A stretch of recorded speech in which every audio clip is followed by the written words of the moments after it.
finishes off in style. A magnificent strike into the crowd. வணக்கம் நண்பர்களே, so welcome to my channel cocktail furious and welcome to my T20 world cup special. இந்த வருஷம் 2024 T20 world cup ஸ்பெஷலாக தான் இருக்க போது, அதில் எந்த டவுட்டுமே கிடையாது. இப்போ நம்ம ஃபைனலி எந்த ஸ்குவாடை பற்றி பார்க்க போறோம்னா Ireland. So Ireland is not an associate team, they are test playing nation. அதை மறக்காம மைண்ட்ல வச்சுக்கோங்க.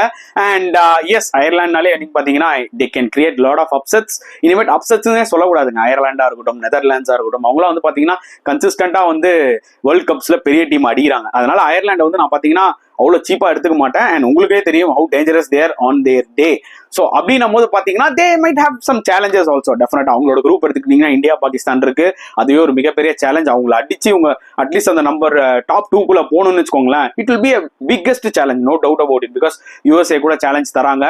But I feel like Ireland might win against USA and Canada. But Pakistan versus Ireland match is going to be so crucial. Yes, India versus Ireland கூட நம்ம வந்து அசால்ட்டா நினைச்சிட முடியாது. But எனக்கு என்னவோ சின்ஸ் பாகிஸ்தான் வந்து பாத்தீங்கன்னா பெரிய டீம் பயங்கரமா ஆடுவாங்க, பட் சின்ன டீமோட வந்து பாத்தீங்கன்னா சம்டைம்ஸ் தே ஸ்ட்ரகிள். ஸோ அதனால பாகிஸ்தான் அயர்லாந்து மேட்ச் ரொம்பவே க்ரூஷலா இருக்கும். அண்ட் அயர்லாண்டும் வந்து பாத்தீங்கன்னா they will give their 100% against India and Pakistan, no doubt about it.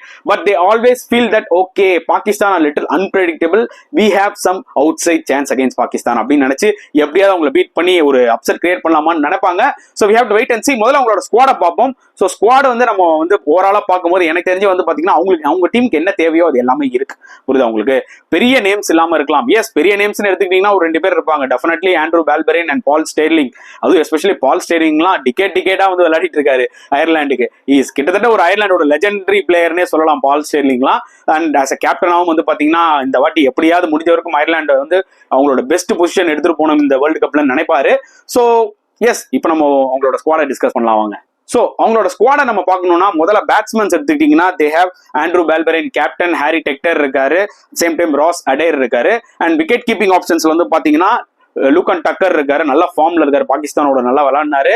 And obviously they have Neil Rock for the backup wicket keeper. ஓகேங்களா? அண்ட் ஆல்ரவுண்டர்ஸ் எடுத்துக்கிட்டீங்கன்னா captain Paul ஸ்டெர்லிங்கே இருக்காரு, Gareth Delany ஒரு leg spinner allrounder, Paul ஸ்டெர்லிங்கும் வந்து பாத்தீங்கன்னா ஒரு off spinner allrounder, Curtis Campher ஒரு மீடியம் பேஸ் ஆல்ரவுண்டர், ரொம்ப useful player. And George Dockrell அவரும் காலகாலமா விளையாடிட்டு இருக்காரு, அவர் பேட்டிங்கை பயங்கரமா இம்ப்ரூவ் பண்ணிட்டாரு. அவர் வந்து பாத்தீங்கன்னா ஒரு hard hitter left arm spinner allrounder.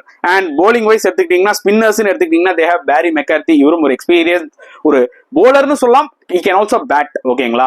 So experience ஒரு ஆஃப் ஸ்பின்னர்னு சொல்லலாம். அண்ட் லெக் ஸ்பின்னர் ஒரு யங் லெக் ஸ்பின்னர் எடுத்துட்டு போறாங்க, பெஞ்சமின் ஒயிட். அவரும் வந்து ரீசெண்டா சில மேட்சஸ் விளையாடினாரு, ஆவரேஜா பெர்ஃபார்ம் பண்ணிருக்காரு. But leg spinners always will be effective in T20 format, no doubt about it. And அவங்களோட ஃபாஸ்ட் பவுலிங் டிபார்ட்மெண்ட் எடுத்துக்கிட்டீங்கன்னா Joshua Little such a crucial player. உங்களுக்கு தெரியும் குஜராத் டைட்டன்ஸ்க்கு 2023 அவர் எவ்வளவு சூப்பரா போட்டாருன்னு. அண்ட் மார்க் அடேர் அவங்களோட key bowler. And Graham Hume ஒரு medium pace bowler. And also they have Craig Young, he is also wicket taker. யங்கும் சரி, at the same time mark அடேரும் சரி, இவங்க 2 பேருமே கீ போலர்ஸ் என்ன பொறுத்த வரைக்கும். ஏன்னா அவங்களா wicket takers. And Joshua little இந்த டீம்ல ஆட் ஆகுது இன்னுமே அவங்களுக்கு வந்து பாத்தீங்கன்னா வெரைட்டி கொடுக்குது. ஒரு லெஃப்ட் ஆர்ம் சீமர், ஒரு ஸ்விங் போலர், ஒரு hard hitter. So kind of they have balance இந்த ஃபாஸ்ட் பவுலிங் டிபார்ட்மெண்ட். அவங்க ஸ்பின் டிபார்ட்மெண்ட் மட்டும் வந்து பாத்தீங்கன்னா பக்காவா ஃபிட் ஆயிடுச்சுன்னா டெஃபினட்டா they can become a strong side இந்த வேர்ல்டு கப்லேயே or maybe in future also. அவங்க ஸ்பின் தான் எங்க அடி வாங்குவாங்களோ அப்படின்னு எனக்கு தோணுது. மற்றபடி அவங்களோட fast bowling department seems to be very decent. And அவங்களோட டாப் ஆர்டரும் நல்லா இருக்கு. அவங்களோட டாப் ஆர்டர் போது பாத்தீங்கன்னா டெஃபினட்டா அவங்களோட பிளேயிங் 11 நம்ம டிஸ்கஸ் பண்ணியே ஆகணும். ஸோ ஃபர்ஸ்ட் பிளேயிங் 11 எடுத்துக்கிட்டீங்கன்னா ஓப்பனிங்ல I think definitely Andrew Balbirnie and இவர் விளையாடுவார், பால் ஸ்டெர்லிங் கேப்டன் விளையாடுவாரு, no doubt about it. Number 3 they might play என்ன சொல்றது ஹாரி டெக்டர் விளையாடுவாங்க. நம்பர் 4 எல் டுக்கர் விளையாடுவாரு. And number 5 they might play Curtis Campher. Number 6 Gareth Delany விளையாடலாம். And number 7 George Dockrell. Number 8 probably இவர் விளையாடுவாரு, McCarthy வருவாரு.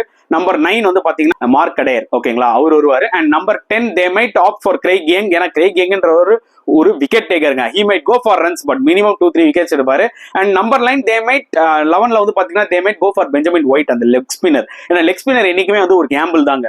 Sometimes அடி வாங்கலாம், பட் சம்டைம்ஸ் 2-3 விக்கெட்ஸ் உங்களுக்கு எடுத்து கொடுக்கலாம். ஸோ லெக் ஸ்பின்னர் ஒரு ரிஸ்க் ஸ்பின்னர் வச்சு கண்டிப்பா போடும்னு நினைப்பாங்க. இதுதான் என்னோட ஒரு பிளேயிங் 11. ஸோ பொறுத்து வந்து பார்க்கலாம் அயர்லாந்து ஏதாவது அப்செட் பண்ணுவாங்களா, அவங்களோட பெஸ்ட் கேம் இந்த 2024 T20 வேர்ல்ட் கப்ல எடுத்துட்டு வருவாங்களான்னு சொல்லிட்டு. அண்ட் தட் இஸ் வாட் இந்த ஸ்குவாட் அண்ட் இந்த பிளேயிங் 11 பத்தி நீங்க என்ன ஃபீல் பண்றீங்கன்றத கமெண்ட் செக்ஷன்ல போடுங்க. அண்ட் இந்த வீடியோ பிடிச்சிருந்தா லைக் பண்ணுங்க, ஷேர் பண்ணுங்க, முடிஞ்சா சப்ஸ்கிரைப் பண்ணுங்க. ஸோ நெக்ஸ்ட் வீடியோல பார்க்கலாம் ஃப்ரெண்ட்ஸ். அண்டில் தென் பாய்.